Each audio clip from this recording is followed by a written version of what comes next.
setelah divaksin pada malam ini? Pada malam ini mungkin tubuh saya masih normal, tidak ada apa-apa, masih stabil, tidak ada gangguan apapun.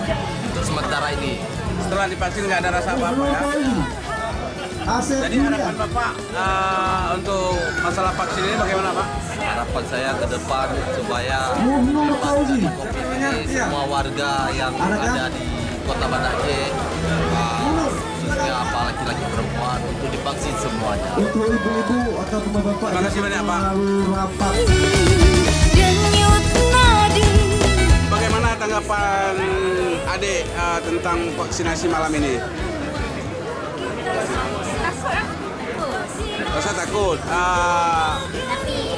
Setelah divaksin ada merasa apa, Dek?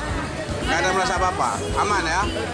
Berarti vaksin ini aman dan halal ya? Kita sukseskan vaksinasi untuk negeri. Ayo semua kita sukseskan vaksinasi untuk